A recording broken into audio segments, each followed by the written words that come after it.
반갑습니다. 건강증진 교육사 강의를 맡은 건강증진협동조합 대표 손낙봉입니다. 건강증진 교육사는 한국직업능력개발원에 등록된 민간 자격 제도이며 건강증진협동조합이 주관이 되어 교육과정을 운영하고 자격 검정을 실시하고 있습니다. 우리가 살고 있는 세상은 100세 시대에 이르렀다고 합니다. 건강과 행복에 대한 요구가 대세를 이루고 있으며 특히 시니어 케어를 위한 웰니스 패러다임이 주류를 이루고 있습니다. 건강증진 교육사는 이러한 시대적 요구에 부응하여 건강증진협동조합을 중심으로 자발적 건강증진을 도모하기 위한 건강증진 기술을 지도하는 데 중추적 역할을 할 것이라고 확신합니다. 따라서 본 강의는 건강증진 기술을 전수하는 좋은 계기가 될 것입니다. 이에 본 강의는 15주강으로 구성되어 있으며 총 45시간으로 진행이 되겠습니다. 이제 건강증진 교육에 대한 개념을 살펴보도록 하겠습니다.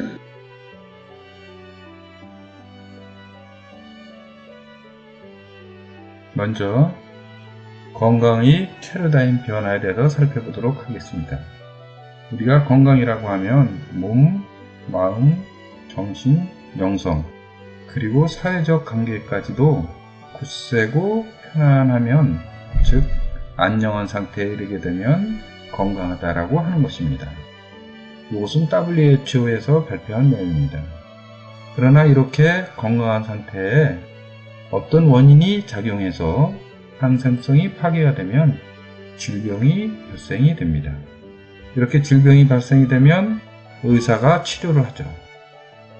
이렇게 지금까지의 건강관리 패턴은 건강할 때는 그대로 방치해 놓고 질병이 발생했을 때 병원에 가서 치료를 받는 이러한 이분법적 개념으로 건강을 관리해 왔습니다.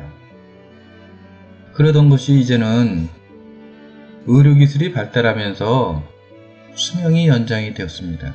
그래서 100세 시대라고 하는 시대적 상황에 이제 이르게 되었고요.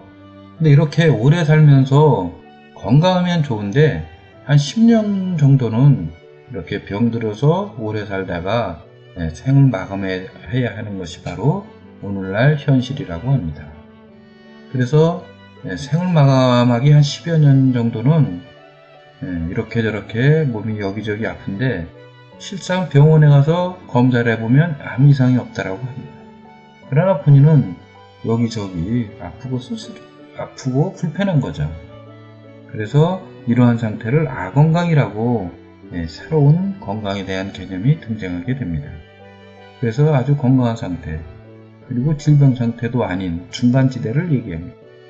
이렇게 아건강이 새로운 건강의 개념으로 이제 자리 잡게 되었고, 그래서 이분법적 개념에서 삼분법적 개념으로 건강에 대한 개념이 바뀌었습니다.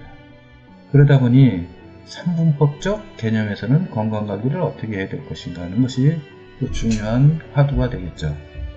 그래서 질병 시에는 병원 치료를 받고, 건강하거나 아건강 상태에서는 건강증진 교육사의 건강증진 교육을 통해서 생활습관을 개선하고 다양한 건강증진 기술을 습득해서 자신의 질병은 자신이 예방하고 관리하는, 그리고 항상성을 회복해서 건강한 상태로 되돌아갈 수 있도록 하는 것이 바로 건강에 대한 새로운 패러다임의 변화라고 할 수가 있습니다. 자, 그러면 이러한 그 패러다임의 변화에 맞추어서 건강증진 교육사의 역할은 어떤 것이 있는지 살펴보도록 하겠습니다. 지금 현재 우리가 살고 있는 세상은 혼자서는 살아나가기가 힘든 세상이 되었습니다. 그래서 건강증진에 관해서도 이 사람 저 사람 여러 사람이 모여서 서로 협력하고 도와주는 이러한 체계적 관리가 필요합니다. 이렇게 여럿이 모여서 협동조합 형태로 운영을 하려고 하다 보니까 또 건강 증진에 관한 정보를 공유해야 됩니다. 다양한 기술도 공유해야 되고요.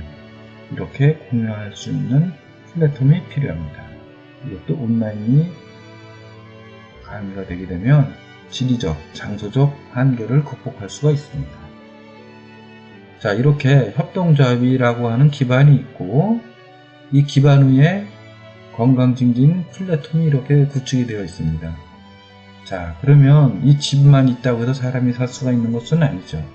여기에는 음식을 해 먹을 수 있는 취사도구가 필요하고 또 잠을 자는 수면도구도 필요하고 또 아침에 일어나서 양치질하기 위한 양치질 도구도 필요하고 여러가지 이렇게 살림살이 도구들이 필요합니다. 그래서 이러한 도구가 필요하듯이 건강증진에서도 실천할 수 있는 실천 도구가 필요한데 그것이 바로 건강증진 융합기술이 되겠습니다. 그래서 건강증진 교육사는 질병을 예방하고 국민 건강 증진에 기여하기 위해서 이러한 협동조합과 건강증진 온라인 플랫폼 그리고 다양한 건강증진 기술을 활용해서 질병을 예방하고 국민 건강 증진에 기여를 한다고 할 수가 있겠습니다. 자, 그러면 이러한 건강 증진 교육사가 지켜야 할 덕목은 어떤 것이 있는지 살펴보도록 하겠습니다. 이렇게 협동조합이 운영이 되기 위해서는 협동조합을 운영할 근거가 필요하고 또한 여러 사람이 움직이기 위한 규칙이 필요합니다. 그래서 이러한 정관을 준수하고 또 조합원을 대상으로 합니다. 그리고 건강증진을 위해서 체계적 교육과정을 이수하고 건강증진 기술을 습득합니다. 이렇게 건강증진 기술을 그리고 지도할 수 있는 능력을 습득한 것이 이러한 능력이 수행 능력이 있는지를 시험하는 자격시험을 보아서 인증을 받아야 됩니다. 이렇게 건강증진 교육사는 이렇게 6가지, 7가지 덕목을 잘 지켜줘야 할 것입니다. 그러면 이러한 건강증진 교육사가 공부하기 위해서는 어떤 커리큘럼으로 진행이 되는지 살펴보도록 하겠습니다. 1강에서는 건강증진학의 이해라고 해서 건강과 행복에 대한 학문적 기초에 대해서 공부합니다. 2강에서는 인체 일반 해부 생리학과 심신 통합 해부 생리학에 대한 공부를 합니다. 3강에서는 이러한 다양한 기술을 활용하기 위한 통섭 원리에 대해서 공부를 하는데 심신 상태에 대한 측정 기술과 오명오행 원리 그리고 경락과 오행혈에 대해서 공부합니다. 4강에서는 건강증진 균형 원리와 이것을 실천적으로 활용하기 위한 사업요법에 대한 공부를 하고요. 그리고 아유르베다 의학에 기초한 오원서 힐링에 대해서 공부를 하도록 할 것입니다. 그리고 5주차에서부터 9주차까지는 이러한 통섭 원리에 근거한 다양한 건강증진 기술을 활용하기 위한 공부를 하도록 합니다. 특히 요가, 아로마, 식이요법, 운동요법 등 다양한 기술을 공부하도록 합니다. 그리고 10주차에서부터 13주차까지는 이러한 기술을 생활 속에서 활용하기 위한 생활습관 길들이기에 대해서 공부합니다. 그래서 아침에 일어나서 하는 일, 저녁에 하는 일, 잠자기 전에 하는 일, 일과 중에 하는 일, 주말에 하는 일, 그리고 잠자기 전에 하는 일 중에 특이하게 미술심리요법에 대해서 공부합니다. 그래서 이 미술심리요법은 특히 만다라 그림 명상을 이렇게 실천할 수 있도록 공부를 하도록 하겠습니다. 그리고 14주차에 대해서는 심신의 독소를 배출하고 비만 관리에 대한 공부를 합니다. 6주차 내 해독 비만 관리 프로그램을 중점적으로 공부합니다. 그리고 15주차에서는 건강증진 교육사의 역할과 교수법 그리고 자격시험에 대비한 시험 문제 풀이를 해보도록 하겠습니다.